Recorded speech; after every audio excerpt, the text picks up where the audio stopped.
ఇక్కడ మా సొంత ఇల్లు కట్టుకుంటున్నాం అయ్యప్ప స్వామి టెంపుల్ దగ్గర. నా మోటార్ సైకిల్కి చంద్రబాబు నాయుడు బొమ్మను, ఎన్టీ రామారావు బొమ్మ స్టిక్కర్ ఉంది సార్. నేను పైనుంచి వర్క్ జరుగుతుంది, వచ్చేసరికి కింద కుర్చీల్లో కూర్చొని ఉన్నారు. రెండీగానే డిస్కషన్ జరిగింది.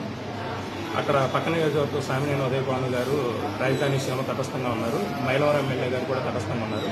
మన ఎమ్మెల్యే గారు 3 రాజధానుల కోసం పాదయాత్ర చేయకుండా ఉంటే బాగుండేది, దాని ప్రభావం పడింది కదా ఎన్నికల మీద సార్. అది వాళ్ళు ఇక మేము తెలుగుదేశం పార్టీ అని ఫిక్స్ కావటం, వాళ్ళందరినీ పిలిపించుకోవటం, మా ఇద్దరి మీద నాయన మా బ్రదర్ నల్ల నరసరావు మీద అక్కడ లిఫ్ట్ పాడయ్యి టాపిక్ మేస్త్రి రాడ్లు ఉన్నాయండి. అవి తీసుకొని చక్షణారహితంగా 20 నుంచి 15 మంది దాకా ఉంటారండి. మొత్తం దాడి చేశారు. ఎవరు దాడి చేసింది ఎవరండి? ఎమ్మెల్యే అనుచరులు సార్. క్యాంపైనింగ్కి వచ్చారు ప్రచారం కోసం వచ్చి మీరు ఈ రకంగా ప్రజలను భయపెట్టి గెలుద్దాం అనుకుంటున్నారా?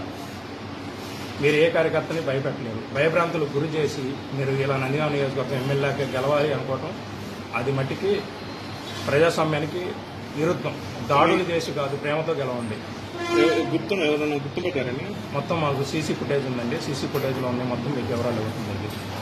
ఒకటే చెబుతున్నానండి, అయ్యా ఎమ్మెల్యే గారు, మీరు క్యాంపెయినింగ్కి వచ్చేటప్పుడు రౌడీ మోకల్ని ఎంపటేసుకొని వచ్చి మీరు ప్రజల్ని, మాలాంటి జర్నలిస్టుల్ని భయభ్రాంతులకు గురి చేద్దాం అనుకుంటే అది జరిగేది కాదండి. ప్రజాస్వామ్యంలో ఎవరి ప్రాణానికి అదే విలువ అని ఉంటుంది. నా ప్రాణానికి అదే విలువ, అవతల వాళ్ళ ప్రాణానికి అదే విలువ. ఈరోజు మా మీద దాడి చేశారు. ఈ దాడి మీకు ఎన్నికల్లో తగిన గుణపాఠం చెబుతారండి ప్రజలు. అవతల పక్క ఎమ్మెల్యే గారికి ఎంత మంచి పేరుంది, మీకు ఎంత మంచి పేరుందండి. అది అర్థం చేసుకొని మీ ఎంబడి తిరిగే వాళ్ళని కూడా మంచి వాళ్ళని దిక్కుకోవాల్సిందిగా కోరుతున్నాము. ఇలా దాడులు మా మీదే చేశారు. ప్రజల్లో మేము చైతన్యవంతం ఉండేవాళ్ళం. ఒక ఆర్గనైజేషన్ నడుపుతున్నాం, ప్రజాస్వామ్య పరిరక్షణ ఐక్యవేదిక అని. ఆర్గనైజేషన్లో నేను చంద్రపాడు మండల అధ్యక్షుడిని, మా బ్రదర్ నందిగామ మండల అధ్యక్షుడు. మేము ప్రజల కోసం ఎంతో కొంత మాకు చేతైనంత దాంట్లో సేవ చేసే వాళ్ళని మీరు ఈ రకంగా భయభ్రాంతులకు గురి చేసి మా తలకాయలు బగలగొట్టి మా మీద ఎమ్మెల్యేగా ప్రయాణం చేయటం అనుకోవటం అది హేయమైన చర్య అండి. ఈ చర్యను మేము తీవ్రంగా ఖండిస్తున్నాం.